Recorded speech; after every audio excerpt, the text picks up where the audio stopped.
this season for you, how different it's been, and as you try to grow as a player, you've had more adversity and challenges I would imagine you've ever had before. Am I correct? Oh yeah, 100%. I think if you throw myself as a player last year into the situations I've had to face this year, I think I would have crumbled. I would tell you 100% that's what would have been what would have happened. But I think little by little I grew just a little more and a little more and a little more.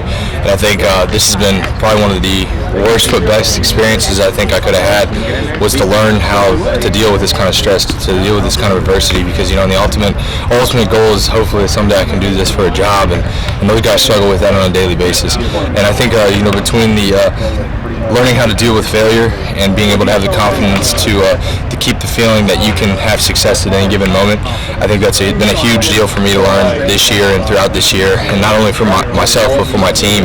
And I think this is just not only going to make me stronger, but it's going to make our organization stronger as a whole throughout the next couple of years. When did you learn or get that feeling, okay, this is not going to be like it was last year, and when did it finally start hitting you, okay, I got to adjust, I got to start maybe looking at myself different, looking at how my approach is different? Probably the last at bat of last year's season. I'm going to be honest with you. I knew everybody in the kitchen sink. They knew what was coming. What I did was special, and in my opinion, and what I did was something that you just don't see very much. And you can't expect yourself to have those kind of expectations leading up to the next season. You see Bryce Harper when he won NL Player of the Year. He had those kind of expectations. He had an incredible season, and he suffered from it. And I'm not going to lie. I would be lying to you if I said that I didn't have those kind of expectations coming in. But learning how to deal with those, but yet still have the expectations set high as I've had throughout my whole career. But it's something you have to put in your mind, and I've had to manipulate it countless times again. Just to kind of keep it within reach, and that's been the whole goal and whole dream this whole year. Did you at any point did you have to readjust your approach, your swing, anything like that this year? I would say more approach than anything. Approach has been the big thing.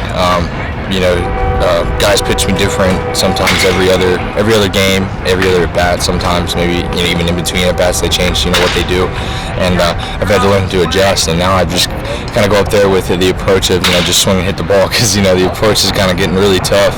But you have to have a given approach, and I think I got something I can really move and adjust to with every given situation. But it's difficult. It's a difficult experience, but it's fun. It's fun to be challenged every time I go up to bat. How did you change? What did you do different to raise from last month? You were hitting 252 to 302 going into last night's game. What did you do to raise it 50 points? I shrunk my zones. I shrunk my zone a lot. It's funny, I was watching this thing, and this guy says, with 2 strikes, what do you do? He goes, people say expand your zone, but no, you shrink it. He goes, what are the odds when you have 2 strikes that you get a strike? I was like, well, pretty low.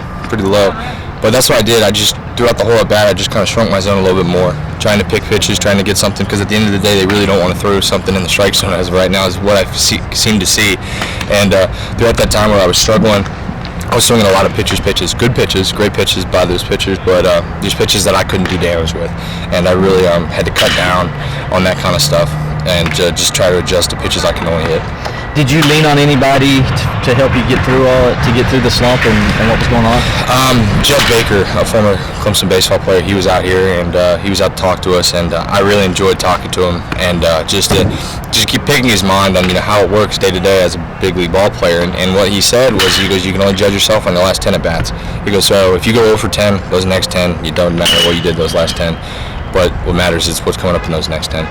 And to me, that really meant a lot to me, because at the point I was batting 250, and I was like, I don't know, I've never been in this situation before. But once you break it down into a little smaller pieces, it just makes it a lot easier.